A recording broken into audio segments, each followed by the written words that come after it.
on them for that. And we still struggle with the same thing. So verses 42 through 45. Jesus actually turns this into a teaching about position, power, but most importantly about leadership. Explain that teaching. What does he say?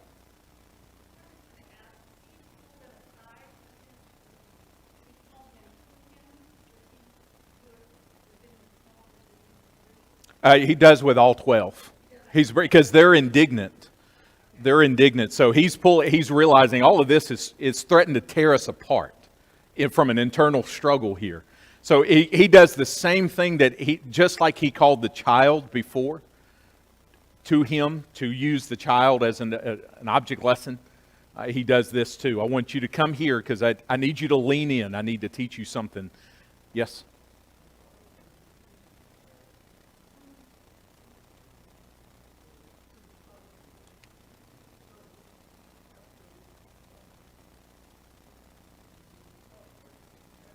Mm-hmm.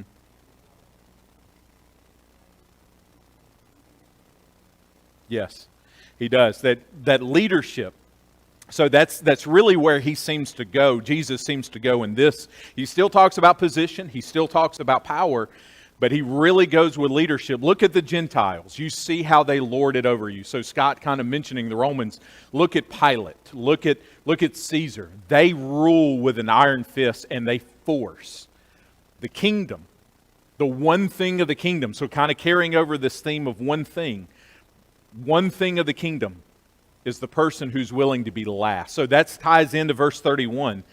Many who are first will be last, but the last will be first. Who's willing? James, are you willing to be last? John, Matthew, are you willing to accept that role of being last? Yes? Those that aspire to leadership in the church need to study this first. It needs to, yes. It always does. Whoever it is, it needs to be studied by all of us because there are not to be any accolades whatsoever other than your last. And that's the one thing. Is it a heart that's geared to being last? Is it a heart that's geared because Jesus says in verse 45, even the Son of Man came not to be served, but to serve. And then he adds the extra layer, and to give his life. So I'm not just going to serve. When he healed the leper, he was serving. When he healed the blind man, he was serving. When he did all sorts of things, these are acts of service, with the ultimate act being giving his life as a ransom. Now, James and John, are you willing to do that? Matthew, Peter, are you willing to do that? Are you willing? That's your one thing. The rich young ruler's one thing was his coveting, his greed, his possessions.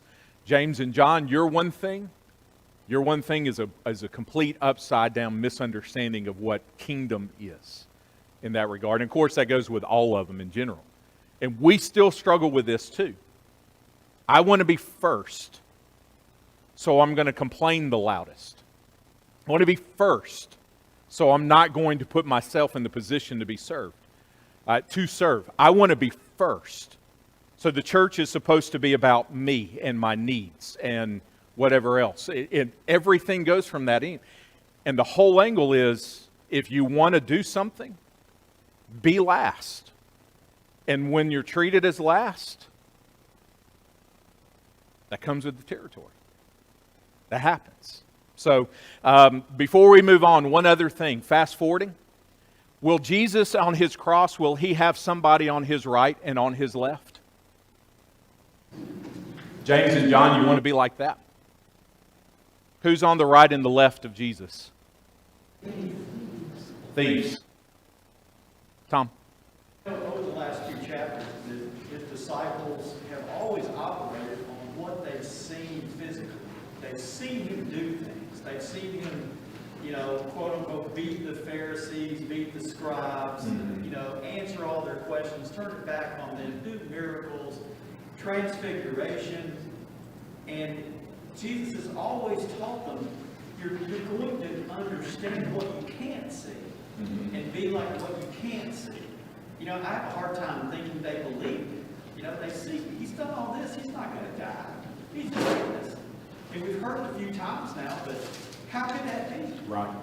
And so they're living in what they see. And today I find myself getting taken back into seeing or living like what I see rather than what I hope to see, or rather than what's promised. And I understand how they can be that way. Sure.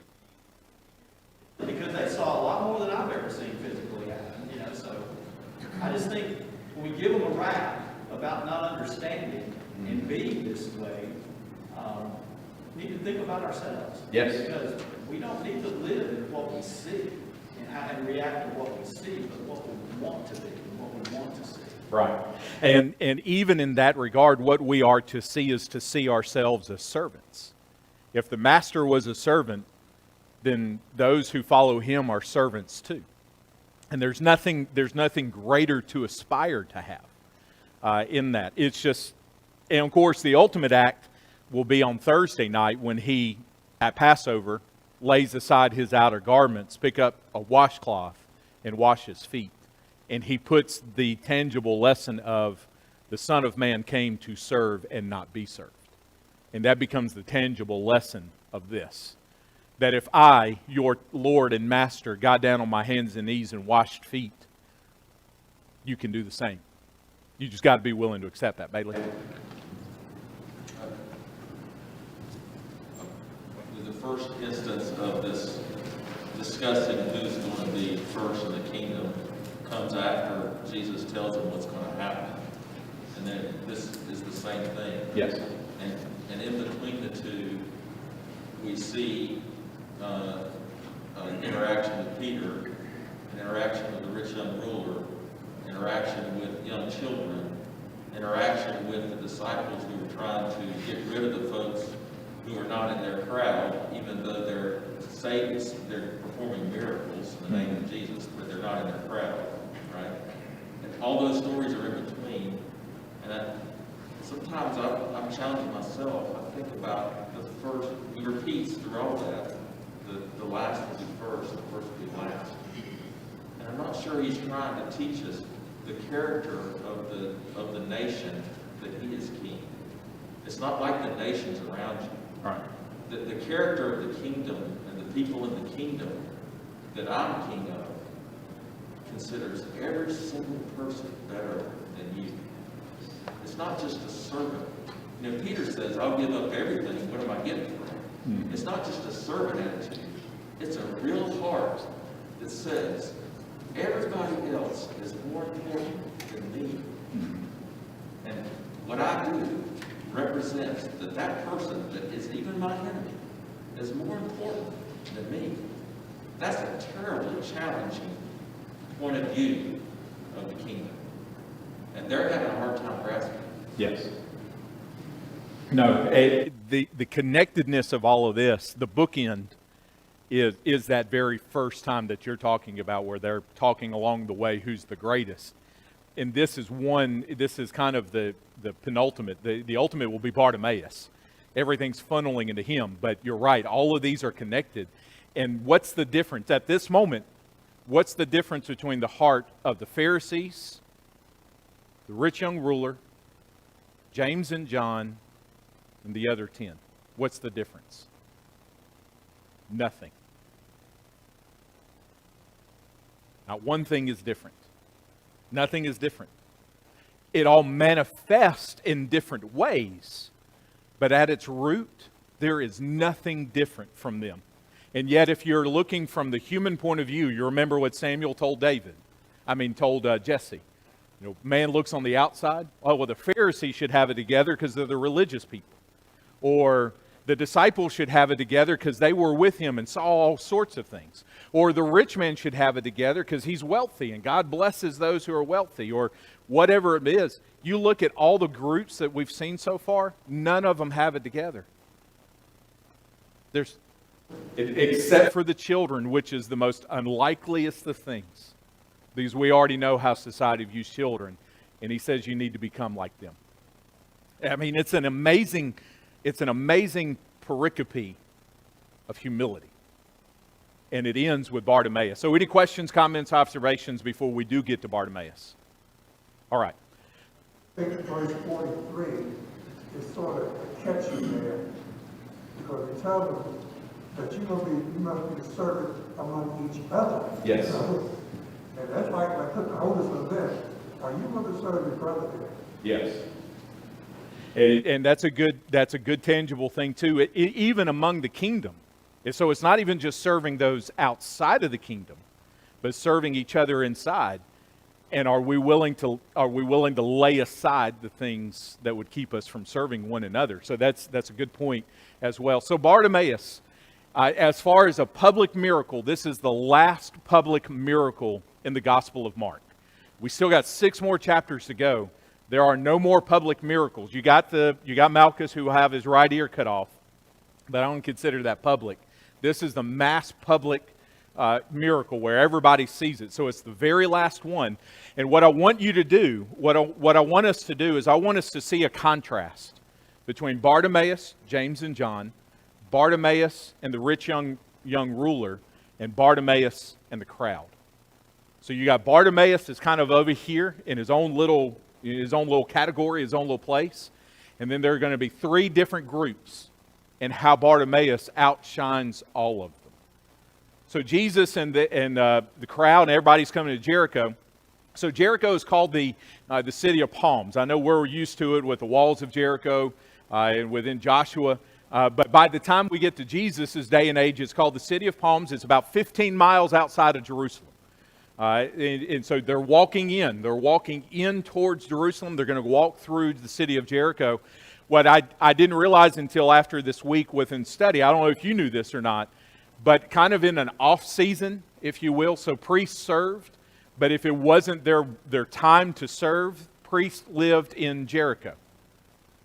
So when it was not their turn to serve in the temple, Jericho was a home away from home, but rulers also lived there as well. So it's kind of a winter retreat. So when it wasn't our time to be in Jerusalem, we're going to go down to Jericho. We'll be close enough that we can go if we're called upon, but other than that, we're going to stay in Jericho. So that kind of tells you, what kind of place Jericho is. It's a winter getaway. Summer getaway is just kind of a vacation spot. So that probably tells you how affluent it is and why Bartimaeus is where he is. When people are coming in, the chances of a ruler, the chances of a priest, the chances of somebody coming in and giving him something are very high. Because he's blind, so he can't work, so people will be able to give him alms. So he is strategically located where he needs to be, and Jesus walks by. So I don't know how well you are familiar with Jericho, but I'm going to stand over here. Hopefully Brian and Abby won't be in your way. You can barely see this. You can barely see this white strip. That's the Jericho Road. You know what the Jericho Road was? It was the Good Samaritan. The man fell by the wayside. The Jericho Road, it led you to Jericho, but it was notorious for thieves and robbers. You know why? Because rulers and priests and wealthy people were going to Jericho to live in the off-season when they were not, again, doing their thing. So so the parable of the Good Samaritan isn't just some fictitious story. It was real. We just don't have names attached to who they are. We just know a Samaritan, and we got the priest and the Levite. But they traveled this road. So forgive me for the quality of this picture, but you can barely see it right here. You see how narrow it is. So when the man fell among the thieves and the robbers, he'd probably be laying over here on these boulders and all these rocks. So he's cut, he's bruised, he's beaten, everything is stolen. So if you're looking at this and Jesus tells the story of the priest and the Levite, how far do you literally have to go out of your way to ignore the man who's just been robbed? You literally got to just go over here. When you barely have enough room, maybe 2 by 2, possibly 3, depending on the size of whoever it is, but 2 good-sized adults. You can barely see it right here. That's kind of where they are. The priest and the Levite literally would have to walk over here on this side just to ignore the man. Or if he's kind of been tossed over here, then they're walking over here. In other words, the man who falls among the thieves on the Jericho Road in the Good Samaritan, it's obvious. Like you can't miss the guy. So that's one of the things of the Good Samaritan. Like it's painfully obvious that this man is in desperate need. and you literally just walk right on by, and he's maybe no further than here from me to that chair. So this is the Jericho road that Jesus and the crowd and all of them would walk on, and this is what Jericho looks like today. It's about 20,000 people. So it's not very much. It looks a whole lot better than probably what it did by then. But this shows you kind of give you an idea of what's going on with Bartimaeus as they enter into Jericho. They leave Jericho, so Jesus is leaving, headed up to Jerusalem, and Bartimaeus has some cries out and all of that. So we're going to kind of go through some questions. What are some differences between Bartimaeus and the rich young ruler? What are differences? Okay, Mr. Orris. Bartimaeus has nothing. Okay. All right, so just by virtue of wealth, you've got two ends of the spectrum, rich and poor, very poor. All right, what else? What are some other differences? Okay, sight. Bartimaeus is blind. The rich young ruler can see. What else? Good teacher versus son of David. It is good teacher versus son of David. And if you noticed, it's Jesus, son of David. That's the only time in the Gospel of Mark that Jesus' personal name will be mentioned. Bartimaeus is the one who uses it. It takes 10 chapters for one person who is blind to see the good teacher for who he truly is. That's the play. That's what's happening here. So good teacher versus son of David. What else? He's named by his name. Okay. He's known by his name, Bartimaeus. Okay. All right. Adam. Spiritually blind and the other is spiritually. Okay. There you go. That's the other difference that we're supposed to see. Why is the young ruler blind? Because his eyes are not open. He's not seeing the big picture. Okay, he doesn't see it. And verse 22 tells us that when Jesus says, here's your one thing, he walks away sorrowfully because he had great possessions. The whole idea of Bartimaeus, and we're going to tie this at the end, is really going back to that first time that the 12 were arguing who's the greatest. The whole idea is who's actually blind in all of these stories.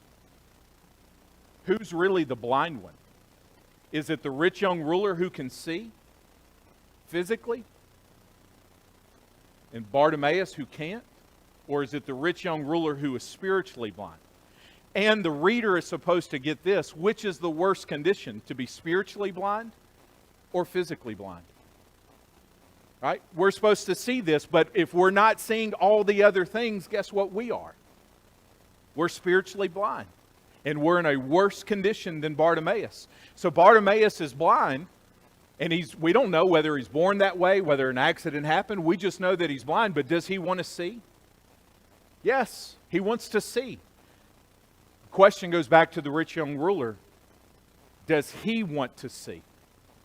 And at least the way it leaves off, David, I saw you shaking your head. What would that answer be? No, he didn't want to see. Okay, as far as we know, with the end of that story with the rich young ruler, he doesn't want to see because he goes away sorrowful. Now, maybe he comes back and maybe we'll see him in eternity. I don't know. But the idea is, who am I as the reader and why? Am I blind? Am I blind because of pride? Am I blind because of one thing or more? Am I blind because of warped view of kingdom? Am I blind because of greatest? What am I blind about? And even more importantly, do I want to see? Do I want to see? The difference with them, and I want you to notice this, is how they treat their possessions. When Jesus says, hey, call Bartimaeus and tell him to come here, he throws off of his cloak. The only physical possession that Bartimaeus has is that cloak. What do you think he uses that cloak for? To sleep in and cover. Okay, to sleep in, to cover, to keep warm. What else? If somebody gives him money, what do you think he's collecting it with? Probably that cloak. That cloak is kind of an all-in-one type of thing. And when Jesus calls him, he throws it off and doesn't, at least in the story, doesn't give a second thought to it. The rich young ruler, He goes away sorrowful because he is thinking about his physical things. Verse 48. Why does the crowd treat Bartimaeus the way they do? Okay, because he's a beggar. What else? They're better than him. Maybe they're better. Have we already had a story that one group thought that maybe perhaps they were better than another group? Have we had two stories of one group that thought maybe they were better than another? When John tried to stop and when the 12 tried to stop the children, what's the crowd doing to Bartimaeus? Same thing. So maybe they think they're better. I don't know, but what we do know is that they are stopping. Yes, ma'am.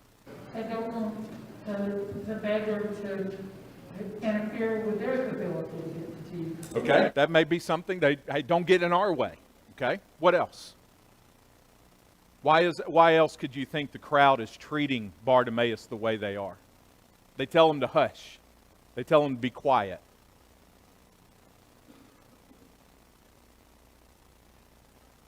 And he keeps crying out, which is interesting. He's not gonna go unheard. So the louder they get, the louder he gets. So it's almost a shouting match.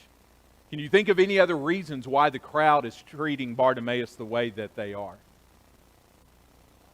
Jews, they always consider someone to have a physical infirmity to be a sinner. Yes. And they want no part of that person. Yes.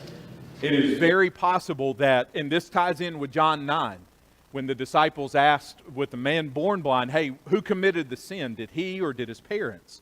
Because somehow a physical impairment, a physical disability was viewed as a punishment from God for something. We don't know what it is, we just know that God is punishing you. It's very, very possible that we don't know you other than your name, but you're blind, and it's very possible God is judging you and punishing you. We don't want anything to do with you.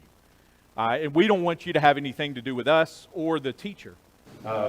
Bailey, were you raising your hand? To follow your train of thought, the rich young ruler said, what do I need to do to inherit eternal life? That was the question he asked Jesus.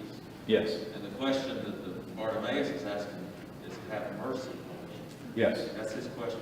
It is. And even if he comes from the same point of view, I'm blind because I deserve it. His question is, have mercy on me. Yes. And he knows that his only chance for mercy is from the Son of David. So nobody's going to shush him. Nobody's going to get in his way. Mm-hmm. He's going to make sure that his request is known. That's my only salvation in front of me. I need to get his attention. Yes. And it reminds me of Jacob, who wrestled with the angel. I'm only saved by this person. I'm not saved by any other way. Have mercy on me. Mm-hmm. And so, in a sense, when he asks, I want to regain my sight, it's not just a physical thing. It's a representation that I have gained mercy. Yes. And I just followed your thought process. He asked a different question than the rich young ruler asked.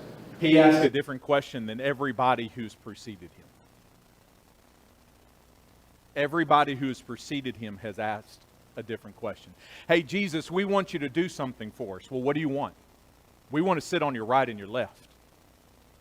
Hey, Jesus, we're having, hey, guys, what were y'all arguing about on the way? Well, we were arguing about who is the greatest among us. What do I got to do to inherit eternal life? But that was really a question just to get a pat on the back to say, hey, you're doing everything. You're the source of your own good. Yes. In all of these, and it's the Bartimaeus, the irony of it all, the one who is blind, sees Jesus and knows that only Jesus can give him what he needs. Yes, ma'am. By asking for mercy, he's also admitting that whatever good Jesus will do for him is something he doesn't deserve. Yes. Yes. David.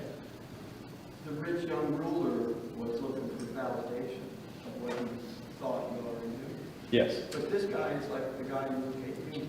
He says, be merciful to me, a sinner. Yes. There's the guy who, And you know why he accepts, why he can say mercy? Y'all want to know why it's so easy for blind Bartimaeus to say it? Because he already accepts that he's last. I'm last. I've been last maybe for my entire life. I have no problem being last. I have no problem being last. Now, virtue, maybe by virtue, he's been treated that way all of his life, but he becomes the epitome. He's the teaching. He's the flesh and blood of verse 31. Who's first in all of these? Who gets what they're looking for? In all the stories with all the questions, who's the only one who gets what he asked for? Bartimaeus, not James, not John, not the 10, not the rich young ruler, not the Pharisees, Bartimaeus. Why? Because he's already last. You want to get what you want in your spiritual life? Be last. Be last. Because when you're last, you know you're dependent on one thing above them all. Our one thing, you know what we need? Mercy. Do you know what the person in your life needs from you? Mercy. They don't need judgment. They don't need condemnation. They don't need me to hinder and try to shush them. They don't need me to say you're not part of the group so you can't have the blessings. You don't need me to do any of that. You know why? Because I'm last. I'm already last. So I have no problem accepting mercy, and I have no problem extending mercy. And I wonder how radical mercy would be in 21st century America right now. Adam. Jesus uses a term throughout the scripture that they have eyes to see, but they do not see, ears to hear, but they do not hear, in reference to Isaiah. And so when he's talking to the disciples, talking to the rulers, talking to all of them, they have eyes to see, but they do not see what Jesus is trying to teach them. They definitely don't hear. Right. No, it is. Mark 10:49, if you wanted just some Old Testament stuff, you want to see Isaiah 35, 3 and 4. And then Hebrews 12, 12 and 13 are a good fulfillment of these. Hey, he's calling you. There is this isn't literally Jesus is calling Bartimaeus only. He is literally calling him. But guess what he's been doing the entire gospel account? Calling people to himself. He's calling you. But who is going to hear the call? The one who accepts he or she is last, and the one who sees that they need mercy. And they see that the only one who can give mercy is not themselves. It's Jesus, Son of David.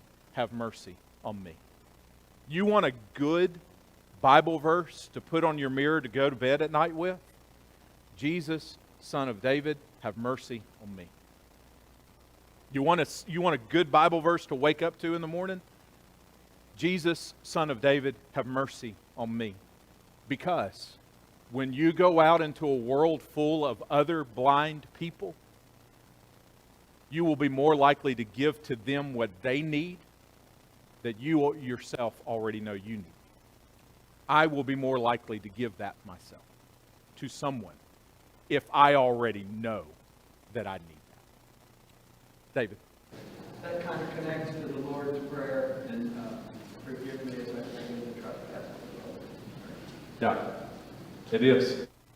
It's the Lord's Prayer. It's the Pharisee and the publican who go up to the temple to pray. It's all of these. All of these have been tying in. This is it. This is the culmination. And if the reader, i.e. me and you, have been listening from verse 1, chapter 1, verse 1, this should happen to us from here. Jesus, Son of David, have mercy on me. Bartimaeus already feeling like he's last. There's another aspect of, he's pretty bold here. Yes. And he's causing a ruckus, and he's getting shushed. But he's sold out. I mean, he believes he knows who has that mercy. Mm-hmm. And he doesn't let social niceties stop him from trying to get his attention. Mm-hmm. So he's a little ruckus. Not at all. He is not. He is not willing to be quieted. And we've seen this. The leper was not willing to just hide in the shadow. The Syrophoenician woman was not willing to leave without whatever Jesus would give her versus crumbs. It's the people who are last. You want to go make a good list? I know we like lists. You want to go make a good list? Look at all the ones who had absolutely no struggle with coming to Jesus and see that every single one of them had already crossed the bridge of being last. A leper, a Syrophoenician woman, a Roman centurion, a blind Bartimaeus. The list goes on. That's where we are. So very quickly, who is truly blind? To tie it all together. Verse 2. The ones whose intent is to trap. Those are blind. Because that's what the Pharisees did. Going all the way back to 10 verse 2. They came to trap him. They're blind. When we lay a trap for someone, when we lay a snare for someone, it's a heart that's blind. Verse 5, the one with the hardness of heart is truly blind. I tell you that Moses permitted it because of hardness of heart. That's blindness. Verse 22, the one who values anything. This is Tom, you mentioned this last week. I put value, but loves. That loves anything and anyone more than Jesus is spiritually blind. That's the one who's truly blind. Verse 37, the one or the ones who value position, and power, and prestige. Those are the ones who are blind. It's not the one who's sitting on the side of the road that is an afterthought to most society that's blind. Nope, that's not him. Here's a whole category of all of those who are blind. And the question for me, leaving chapter 10 and entering into Jerusalem with Jesus in chapter 11 with the triumphal entry, am I the one who is blind, but because of Jesus I am willing to see? Or will I remain in my blindness and crucify the Son of God in less than a week? Because that's what's going to happen, literally. As the triumphal entry happens, the religious leaders are going to have to make a decision, and they will kill the Son of God. They will kill the Son of David. And you know what? He has no problem with it. Because he came not to be served, but to serve. Do we see Jesus for who he is and what he offers? And if so, can you and I see others around us in the same way and give to them what he has given to us? We now, next week, Lord willing, will enter into the last week of Jesus' life. The class is yours.